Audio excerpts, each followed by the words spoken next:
Hello and welcome back to the podcast. It's Monica Brooks. I had a few people ask me, are you still doing the podcast? Yes, I am, but I want to let you in on something that I do not do very well at. I have the tendency to jump into things without thinking it all the way through. I am not talking about the podcast. I'm actually talking about signing my son up for the swim team over the summer. I thought it was a great idea, and it ended up being a great idea, but I did not realize the commitment of practice, of swim meets. And I had also volunteered to do their social media, which made me a board member, which I did not expect. So that was our summer. Everything turned out fine, but I am so happy to be back with this interview with a good friend, Nicole Caley. I will preface the interview by saying Nicole talks about some things that has happened to her through life, and some people may find that hard to listen to. So if you feel like you're not in a good place to listen to trauma she had to go through, please feel free to just not listen to today's episode. No hard feelings, I get it. But if you're ready, let's buckle up and get started with this interview. Hey there, friend. Welcome or welcome back. I'm Monica Brooks, a multi-passionate entrepreneur who at times still has no idea what I'm doing with my life, but I choose to show up and keep going each and every day. I'm a former corporate girl who thrives on leadership, improving my life, and I love talking with people. On this podcast, you'll hear stories from people who will inspire you and challenge you to grow in ways that may feel a little uncomfortable. Whether it's by starting your own business, learning how to fail and fail fast, growing within a company, or maybe even showing a little bit of grit in life, you'll hear from an array of people that will leave you inspired and encouraged. Out of all the podcasts that are available, I'm glad you chose to listen to this episode today. Let's get started. Welcome, Nicole Caley, to the podcast. I'm so pumped to have you here. Same. I'm so excited. Yeah. So the reason why I wanted to have you on, well, one, we know each other. We speak at conferences. We're on leadership panels together. And I want to say saw you was when you were presenting at a conference, an AP conference. And there is just something very unique about you. You come off very confident. And I remember you saying, if you're in the back, come on, everyone come to the front. And they listen. It's like, do not listen to Nicole Caley when she asks you to do. But, in researching you and I read some of your story online, I was like, I really want to talk to you because of where you've come from and where you are today. And in some of that research, here's what I found. In 2016, you were named the AP Director of the Year for companies over $1 billion. 2018, you were named the Top Professional of the Year in Finance and Management. 2019, Empowered Woman of the Year. In 2021, you were awarded the Benedictine University Alumni Rising Star Award, which recognizes a graduate that has made a significant contribution to their field. In 2023, you were named the Top Fearless Leader. Shall I go on for our audience? I mean, this is some pretty amazing things. And I feel like you're making me blush, and I don't do that very often. No, I mean, this is huge. I mean, Nicole, but this is a piece of you, a piece of your story. What did I miss? I know there's got to be more. That's a really hard question for me because I'm not one to talk about my accomplishments. I feel like other people talk about my accomplishments far more than I do. When you ask me, what did you miss? I would probably say something along the lines of, you missed the relationship that I have with a 13-year-old girl from the city of Chicago who I met from a youth group because she also was a victim of rape and she didn't know how to navigate that. And she was suicidal. And there were many instances where I had to, we got together and we talked and we met, and she called me in the middle of the night and I drove from Aurora to Chicago to help prevent that. Those are the things you would get from me if you asked me, what did you miss? Yeah. You wouldn't get an award or a publication or what's out there on Google, I guess. Yeah, I totally agree. Yes, because that's actually I knew you. We spoke together at conferences, but when I Googled you and I found this girl from Chicago who did not have this beautiful, perfect upbringing, as most of us don't. But when I just kept reading and reading and reading, I was like, wow, this is a story. Because, I think sometimes those awards or social media make things look so easy. Look what I did. And that's not real life. That's not how life works. we have all, even our listeners, have been through really hard things, a lot of trauma. And I think that goes the same for you. Yeah. And I think that that really touches on a point that I always try to make, because I think, my story is one of billions, because everybody has a story. And I don't ever sit back and say, well, mine is more traumatic, or mine was more detrimental, or mine was more anything than the next person's, right? Because something that maybe for me is easier now to deal with, today somebody is struggling immensely, and in the past maybe I did the same thing. So we all have a story, and we all have, whether it's struggles or trauma or grief, or things that we've had to deal with. And I think it's one of those things where I've just chosen that my story is going to be, even if it helps one person. So if one person listens to this podcast and they feel inspired to now find someone to talk to, or they say, you know what, my past is not going to dictate my future either, or my current situation is not going to dictate my future. That's a win for me, because I think for me, that's been my entire life. Like if you go back, and I know you've read some of the book excerpts I've been in and things like that, from day one, I had all the odds stacked against me, just like many, many people do. And again, my story is no better or bigger or different than others. But, I look at it today and I say, what's my biggest accomplishment? And I'm like, that I'm still standing, and that I give myself grace every single day. That's my biggest accomplishment on a daily basis. Yeah. Nothing and I think, more and nothing less. Yeah. You had mentioned the word, it was a choice for you. Like Completely. It had to be intentional. And one of the things I got from one of your bios, it says that Nicole firmly believes that your past or current situation never has to define your future progress and success. 100%. I think, growing up, and we can get into it to whatever level that you want, but, I was raised in a very affluent suburb of Chicago. And when people heard where I was from, and they heard the school system I was part of, there was automatically this stigma of, you must be something, right? Oh my God, you're from there. And it was one of those like, oh my goodness, like you're from there. But what they didn't realize is that like, no, my mom still had me as a teenager. My dad was never around. My grandma raised me, and she was recently divorced. Her sister had recently been murdered by her husband. My grandma was raising myself and my uncle, who was, him and I are about 10 years apart in age. We went through periods of time with no electricity, no gas, which meant no hot water. My grandma wrote bogus checks to pay bills, and then she ended up having to go to jail for that time, for writing bogus checks. Like, so yeah, we lived in this really affluent suburb, but it wasn't what people, I guess, expected when they said like, oh, that's where you're from. And then as I got older, and my mom, navigated with new people and different people, and then I started spending more of my time on the west side of Chicago, like K-Town area of Chicago, Cicero and Chicago Avenue, and then in south side of Chicago, Inglewood, which are like the two worst parts of inner city Chicago. If you had to go look up crime rate, murder rate, all those things, two worst areas. And I was about 12 years old when I got introduced to that. So it was just, I kind of lived this double life of where I was from this very affluent suburb, went to great schools. But then when I left those schools and spent my time in the inner city, I was a completely different person, because I was in survival mode. So being the only Caucasian, my mom and I, the only Caucasians in the neighborhood, that in and of itself comes with having to learn a lot of things really quick. I learned how to fight very, very quick, because like fight, like you're talking like fist fight type. Oh, fist fight. Yeah. Like defend yourself and defend myself, fist fight. Like it's funny because it's not funny actually now, but, I have distant family who'd be like, why do you wear your eyebrows so thin?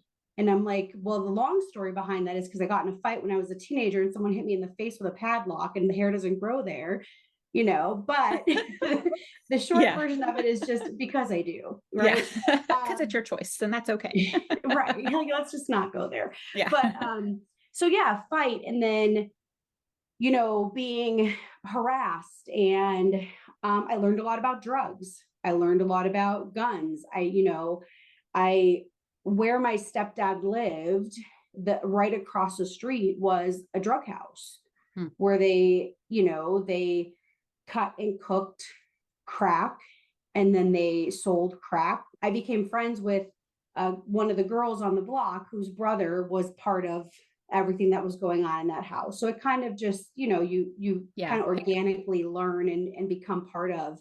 Well, I became so ingrained in that block, in that community, that this is now part of what I did. So I would be out on the block with the guys selling drugs like it was nothing.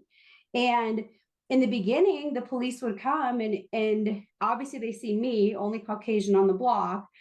I have, very role reverse here, kind of flipped to everything we hear in the news and media, but I can't even tell you the amount of times I've been slammed on the ground by police and searched, right? Being the only Caucasian in a Black community in front of a known drug house. Or when I started driving through the neighborhoods and being ripped out of the car and what are you doing here? And being accused of being a prostitute, being accused of being a drug addict, my car being searched for drugs. So, it's just things that I think because of the circumstances in the area that I dealt with and went through. And, so I think it built up this tough exterior, which is probably where a lot of confidence comes from. Oh yeah. As soon as you said tough exterior, that is you. That is you when I see you.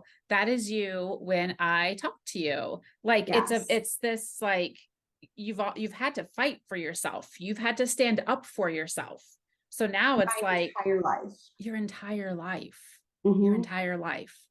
Did any part of this, as you're going through and seeing the environment, the culture from where you're at, did any of this like scream wrong, this is bad? Or was it like, this is bad, but what else am I going to do? Like where was your thinking at that time? So it's funny you say that. I think it was in a lot of places. So it was wrong, this is bad, but it was also like, this is the only way I'm going to spend time with my mom.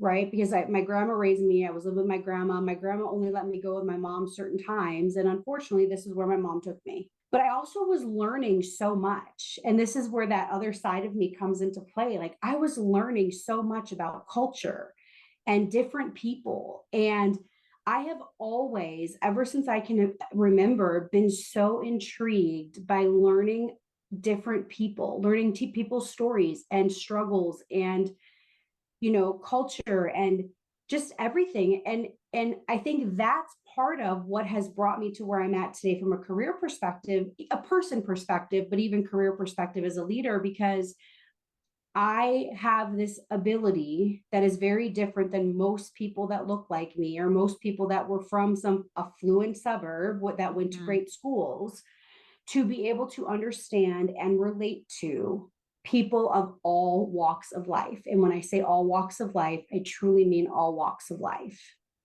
Because it wasn't just, oh, I had a friend. Like, no, for a decade or more of my life, this was my day to day, right? That I grew up and was immersed into this, into these communities. There comes a point in your story from reading and understanding your story where you carried a gun even. Oh yeah. And I still do to this day, actually. Don't mess with Nicole, audience. Yeah. I mean, it's a little bit different now as to why I do, obviously, but yeah. So backtracking a little bit, I know because I talk about it very publicly in a lot of things, and I'm sure people will Google and people can Google, and that's fine. I'm not ashamed of anything in my life now. Did I go through a great period of shame? Absolutely. Yeah. But I have no shame in anything in my life now. But when I was a child, from the age of about 5 until 9, maybe almost close to 10, I was actually molested by my neighbor.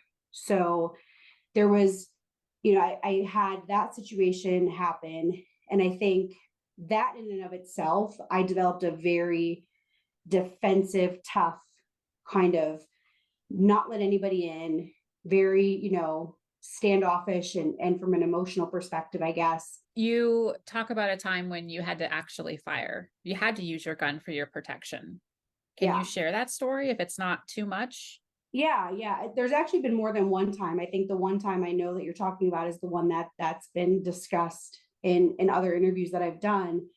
But I was on the west side of Chicago. And, you know, there were some guys that tried to take it upon themselves to put me in a stairwell, essentially. If you can imagine kind of the picture, the environment of, you go in one door and then there's stairs that lead you to the upstairs apartment, a second door, right? Yeah. And they tried to kind of lock me in that area and wanted to you know, force sexual Assault advances. you. Assault me, essentially. I mean, I won't get into obviously graphic details, but there was four of them. And there was no way I was going to escape that. Like, they had me, you know, they were trying to pin me down. From a physical perspective, there was no way that I was going to be able to physically escape that situation. And fortunately for me, I, you know, did have the gun on me that I was given to carry. I mean, I was able to get out of the situation without being, you know, sexually assaulted more than what had already started to take place before I was able to get to that point. So, and it's tough. I mean, I think, you know, having been through it as a kid, and then that, you know, there's a lot of shame that goes with those situations. And it's part of why I've done what I've done over the last, you know, 20 years. But, you know, you still look back on things and you're like, well, how have these things changed and molded who I am? Yes, exactly. And I think bad things happened. Bad things happened to you, things that were unfair, things that no one should have to go through. But you didn't allow, I mean, there's the shame, but you didn't keep that as your identity. Yes, it helped shape you. Yeah. What choices and decisions did you have to make to start to turn your life around and that helped you get to where you're at today? So there was a point in time, I was in my 20s. I honestly don't even, I've tried my best to suppress this, I believe, you know, but there was a point in time in my 20s where I was just not making good decisions, whether it was the people I was hanging around, the things I was choosing to do, not making good decisions. And I actually ended up getting arrested. So I got arrested. And because of the time of day that I got arrested, I ended up spending the night in jail. And the next morning, my grandma and my godfather, both of whom have passed away now, but my godfather was like a dad to me. And his death was probably the hardest thing I've dealt with in my entire adult life, which is crazy because of all the things that you've heard I've dealt with. Yeah. But it was, I mean, that gave me goosebumps when you said that. I mean, because it was very sudden and it was just not expected. Like, I talked to him, he went to work, and then he passed away in his truck at work. So it was like, you know, and they came to get me, and I was embarrassed. I was ashamed. And it was so stupid. My grandma was angry. The look of disappointment on his face was my turning point. Because he never had children of his own. He never got married. Like I said, I was kind of like his baby, I guess you could say. I could see, like, you've seen that, right? In someone before, where you can see the look of this. He didn't say a word. He didn't yell at me. He didn't, literally nothing. All he said was, "Are you okay?" And but it was the look on his face. And then that whole ride home, all I kept thinking was, like, I can never in my life have to see that look on his face again, because I knew how he talked about me. He even talked about me in ways that he shouldn't have talked about me, right? About how amazing I was and how great I was and how I was this and how I was that. He shouldn't have said those things. Well, I mean, based on the things I was doing in my life at that point in time, I felt as though it was unwarranted, right? Like I wasn't deserving of the way in which he viewed me. Now, if you ask me that now, I'd have a completely different answer. Yeah. But then that was how I felt. You were in your 20s, I assume, graduated high school. Had you already graduated college? Were you in college or? No. Okay. So I had a full ride academic scholarship to go to med school, and that did not pan out. I essentially blew that entire opportunity because of bad decisions. Wow. I did not Wow. go I to mean, that's college. like, holy Yeah, smokes, like to get that kind of scholarship and yeah, to realize now the decisions that you've made and how that played out. But at the same time, Nicole, like I feel like you're exactly where you need to be. for sure, for sure. I didn't go to college until I was in my late 20s. So I didn't get my bachelor's degree until I was, I believe I had already turned 30 before I got it. And then I did my graduate degree in my early 30s. But yeah, no, so I missed opportunity. I think you actually bring up a good point. You say, I'm exactly where I need to be. People always want to say, like, oh, I regret this and I regret that. And I should have done this differently and I should have done that differently. I think one of the things that people will learn about me the more they may get to know me is I have no regrets in life of everything that's happened, of all the bad decisions I've made, of all the things that I probably could have done differently. I look back on life and I have zero regrets because I think that, I'm not an overly religious person, but I am very deep in my faith. But I do believe that God put me in every position as a learning opportunity or as a way to use me for something greater. Hmm. And I'm confident in that and I'm comfortable in that. And I wake up every day grateful for that. People struggle with having, been molested or sexually assaulted. People struggle with bad decisions or failed relationships or just things that didn't go the way they thought that they were going to go. And I don't, because I always just try to find what good came out of this, what did I learn, and what can I pay forward to Oh, someone yeah. else as a result of that, because I'm still here and I'm doing Yeah. great and like I survived it all. Yeah. um But my you can grandma had use, a phrase like this too shall pass, and I never understood it as a kid. but it's so true. And it will definitely pass. The things that we go through in life, whatever hardship someone listening is going through, you will get through it. It will Yes. be okay. And I Yes. speak from a place of having cancer, Mhm. and I would never wish cancer upon anybody, but man, where I am today would not have been without my cancer diagnosis that I received almost 5 years ago. I Yeah. probably wouldn't have this podcast. I wouldn't have quit my job. Like there's so many things that happen when we choose to see it that way, because you could have stayed in a state of, look at what happened to me. Woe is me. Look, I'm here because I didn't have parents who cared about me, or I didn't go to college because no one in my family did. So why should I? There's a lot of excuses, or I should say rationalizing you could have done with your own life, but you Yeah. chose not to, and you chose to grow from what you've gone through in life. And I love that.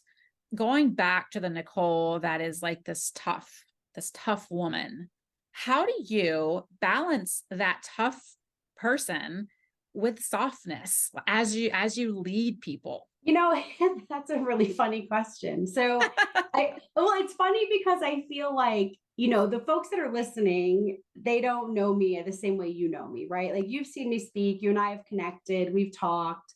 And it's funny because, yes, I would say absolutely, hands down, I have yet to meet a person that isn't like, you're intimidating. And I'm like, but I'm not. But I feel like even like when I talk, I try to connect, and I think one thing that becomes very apparent to people that I interact with, and I'm not even going to say that report to me, because I feel as though we work together, right? Like I'm not really one who's like, I'm your boss. No, we Mm-hmm. are a team and we work together. And I think one of the things that just becomes very apparent with all interactions that people have with me, whether it's work or personal, is that one, I wear my heart on my sleeve and you will always know how I feel and where you stand with me. But two, I genuinely care about people. And it becomes pretty evident pretty quickly. And I think that regardless of maybe a tough exterior or maybe now don't get me wrong, when it comes to work, like we do have things that have to get done, and I have high expectations of people to get things done. We have way too much going on not to. But I just care about people. Like I always kind of know, obviously to the extent people are willing to share, but like I always kind of know what's going on with folks. I always check in on those things. I tell everyone on my team, if you wake up in the morning and you just can't do this today, just text me and be like, hey, I need a day. Like, I can't do this today. Mm-hmm. One of your learnings that you've shared this story about the employee that had a dog Oh and my they God. missed. Can you share this story and what you learned from it and what your take is now? So let's back up to like the person that worked for you. Like, go ahead and tell this story because I think it's a great one. Oh my God. So I'll try to just condense it a little bit for time, but like, okay. So one of the things, if you, if you get to know me a little bit, you'll know that empathy is a work in progress for me. And part of that comes from the fact of life has been rough, right? So I do struggle some days to be like, okay, you got a flat tire, get over it, life goes on, right? Like, you're still alive, life is great, like there's a million other things that could have happened today, and all it was a flat tire. It seems very cut and dry. Like, as you're saying, hey, you got a flat tire, fix it, get to work. Like, it's just like, this is what I expect. This is what I would do, right? So, okay, sorry I interrupted, but continue. No, that's totally fine, because you're spot on. And here's the problem with that, though, is that people don't feel like that, right? You don't know if in that moment that person had, like, they're financially super struggling, and now that tire just put them in a horrible place. You just don't know the circumstance. You don't know if they've got a million other things going on. You don't know if they've got a sick parent. You don't know if they're dealing with a health issue themselves. Like, you just don't know all the other things that may be. So we say it's just a flat tire, move on. And that's something I've had to learn, right? So empathy is something, again, if you follow me, if you get to know me, if I ever meet you in person, please introduce yourself. But empathy is always going to be a work in progress for me, because I'm like, hey, folks, I can write you a list of what my life has been, and here I am, grateful every day. So there is nothing that bad we can't get through. But anyways, the dog story. I have told this story, and it's funny because it can be embarrassing, but I think we all just laugh about it now. But yeah, so I work in accounting. Monica, I don't even know if you mentioned that, but I do. I work in accounting. And in accounting, month-end close is a really big deal, but year-end close is like, the bee's knees for us. Like, we have to be working. We don't allow time off. It's blackout dates. I had a woman that worked for me that had a dog. It's year end, and she contacts me to say that she is not going to make it into work because the dog is throwing up. And I'm like, it's a dog and it's year end. Like, what do you mean you're not going to make it into work? And she's a basket case about this. And I mean, like, for lack of better words, I'm pissed. I'm like, you've got to be kidding me that one of my star people is telling me they're not going to make it in for year-end close because a dog is throwing up. Like, this is insanity. The next day, she's not going to make it into work again. And I'm just livid, like beyond livid. Cannot with this woman. I'm at the point now where I'm almost going to contact HR to figure out how I can fire her, because I'm just like, no, this is not working for me. Like, you don't get to call off for year end 2 days in a row because you have a sick dog at home. So I'm angry. I said a lot of not so nice things to her that I, in hindsight, would have never said. I mean, this was a little earlier on in my leadership. I'm not proud of that moment by any stretch of the imagination. So she doesn't make it into work. Well, the dog does end up going into the vet. So the dog really, really is sick. It is a big deal. I don't want to, minimize that situation at all, but it doesn't change the fact that in my mind, it's just a dog. This is year-end close. We have blackout dates.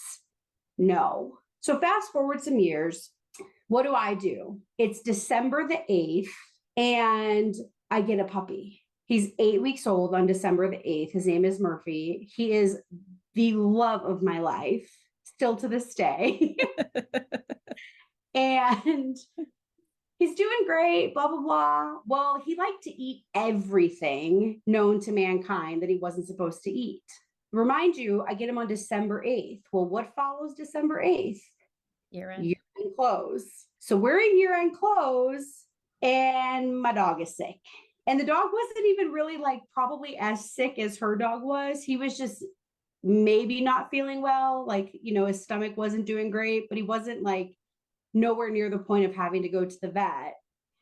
And who needs to call their boss and like, I'm not leaving my dog alone. Are you kidding me? I'm not going to go to work today and leave my dog alone. And I like this little puppy thing who like, I'm his whole world and he's my whole world. And now he's not feeling well. And I'm supposed to leave him alone and go to work. Like, are you kidding me? No, I can't do this. So I have to call my boss to tell my boss, like, I'm not going to be in work today because, because Murphy's not feeling good. And I'm just really not comfortable leaving him alone in a crate all day while I'm at work. And my boss the crazy thing is he was so understanding and so great about it. Like, oh, Nicole, do whatever you need to do. Like, that's like your baby. And I was like, oh, like, talk about an aha moment where you're like, that's how I should have handled that situation. Yeah. Right? Yeah. Not being all like, are you kidding me? Well, I think that's the beauty in leadership, because we will do things wrong. And in the moment, we don't understand that's not the best thing to do. But over the years, through the growth and development, we can reflect back and say, oh yeah, that wasn't good. I would totally do that different now. I love this story because I think, one, it shows your style, like the old style of Nicole, how the empathy is a work in progress. And now how that has probably made you more compassionate towards people who call in because their dog or cat or hamster, I don't know what it is sick, right? I think it's so funny. My dog has changed my life in more ways than one. And I feel like I sound like that typical like dog mom who's, I don't have kids. I know we didn't talk about that, but like I don't have children. So my dog, hands down. So I understand now when people say my dog is my baby. Like my dog eats better than most people's children do. He's got more things than most people probably have. But he really is like, he's like my baby, but it's not even that. Like I used to also be like anal retentive about how clean my house was. And I remember people would always be like, yeah, that'll change when you have kids. Well, granted, I don't have children, but my dog has changed how anal I am about my house being clean because he's got like crap all over the place. Yeah. Like toys everywhere and things everywhere. And sometimes his feet aren't clean and he gets dirt on the floor, and you kind of just, I'm like, yeah, whatever. And then he's all happy and giggly and loves you. So you just roll with it. So I feel like just from things have to be this way, he has taught me to ease up on some things. Yeah. That's not how life works anyway. We want it to. And the moment we have that expectation and it's not met, we can get fired up. So it's like, it almost puts a real life into your life. Like, this is how real life works, when you have to shift and adapt and be flexible and change and all these things. And it's amazing that you're learning that from Murphy. Like, how cool is that? He's like a great teacher. I mean, I do say, I think he's part human sometimes, but I think they all are.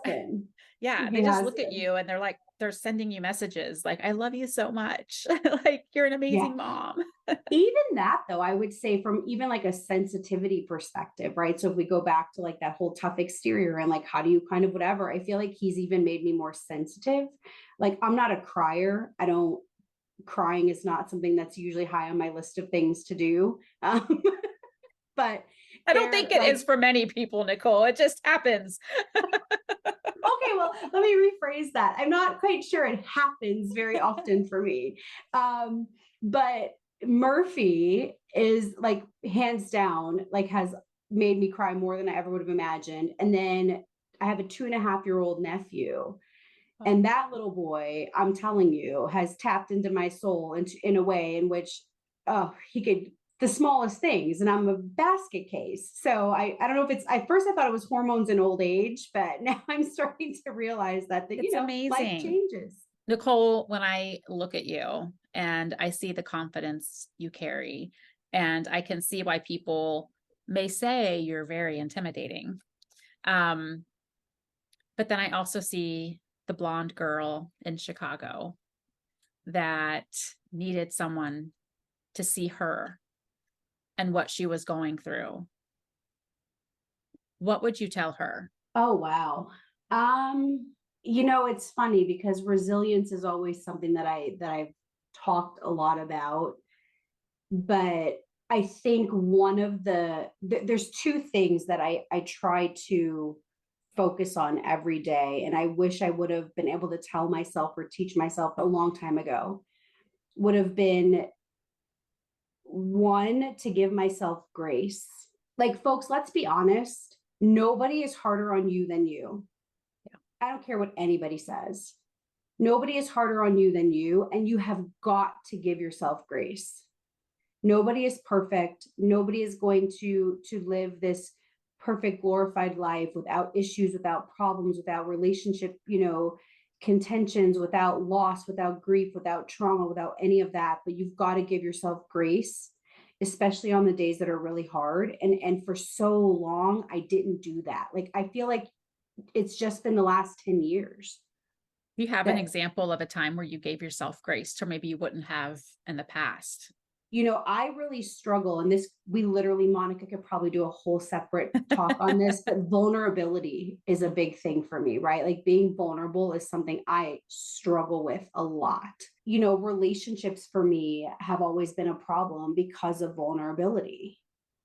And I feel like I usually self-sabotage that area versus being vulnerable. I will literally choose to self-sabotage versus taking the road of vulnerability. Mm. And I had to take a step back, and, I was in a relationship. It didn't work. Again, because of me self-sabotaging, because of vulnerability, and give myself enough grace, because I would never forgive myself for those types of things. And then one day I was like, you're carrying around all of this weight and all of this, almost grief, essentially, right? Because if you think about it, anytime something like that ends, it's grief. There's a grief associated with it. Yeah. Because you're just not giving yourself the grace to be like, I understand and I realize and I recognize, and I'm not perfect, but I can continue to kind of work on these things. And then that grace, giving yourself that grace, I think it's the starting point for allowing yourself to forgive yourself in a lot of situations. That's beautifully said, because we don't do it enough. No. We talk about things like, don't be hard on yourself, or you could have done that better. We all have those moments of where we should have done something differently, but it's like, it's okay. Let me go back to the little girl in Chicago. Yeah. You tell her to give yourself grace. So grace would be part one. And then I think, if you haven't read the book Presence by Amy Cuddy, and it's very early on in the book, but she talks about like defining presence, right? And it's almost trusting yourself. So, right, in order to show up for yourself, to be present in yourself, you have to first trust yourself. And I think that for so long in my life, even though I was very confident, or even though I was resilient, and even though I was maybe all these other characteristics that other people may describe, I'm not sure I trusted myself, just because of all the things in life that had happened, right? Because you go through a phase of like, why me, and woe is me, and whatever. And even though I got over that and moved past that, and have made choices, right? Choices is my big thing in life. To move past that, I hadn't yet chosen to trust myself to show up for myself.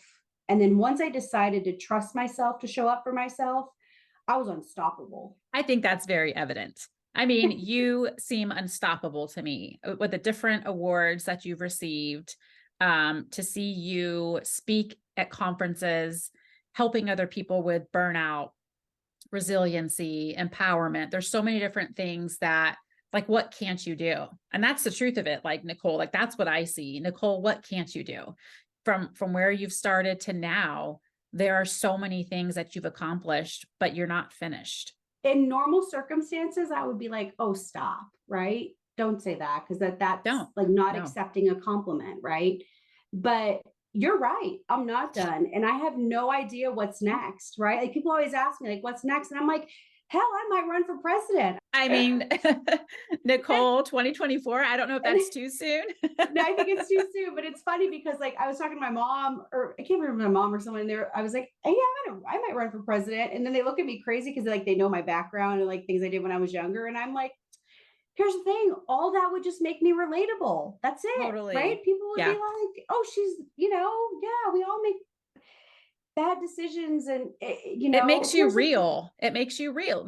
We've all faced bad decisions. We've all faced things that are really, really hard in their own way, like the trauma that we've all been through. So I think that's a part of your story that makes you unstoppable, honestly, that people are going to be like, hey, she's like me. So we'll see. The story is still being written. I don't plan on stopping anytime soon. I love for that. anything I can control. So, we'll see. To be determined is where we'll leave that. To be continued. So Nicole, thank you so much for joining the podcast today. It was such a pleasure talking with you, hearing your story firsthand. It's different, definitely, from reading it to hearing you speak the words of what you experienced in life, but also to really talk about those accomplishments. Like, those aren't just handed out easily. You have worked hard on yourself in order to get to where you're at, and you're just getting started. Well, thank you so much for having me. It's been a joy, as always. I do want to say this, though. I am so glad that you chose the path you chose, because you've been an inspiration to me ever since I've met you. And I am so glad that our paths crossed in the way they did. And they probably wouldn't have had you have chosen a different path. So thank you for being you. Thank you for continuing to show up, not only for yourself, but always for not only me, but all the other people that cross your path. You are amazing. And I am just so grateful, love you to death, and happy to be part of the journey with you. So thank you, Nicole. And I will accept that compliment. Even I'm like, she's crazy, like, don't believe her. But I am not crazy, folks, and you need to believe me. So thanks you again. All right. That's a wrap for today. Thanks, Nicole. Right. Bye. Bye-bye.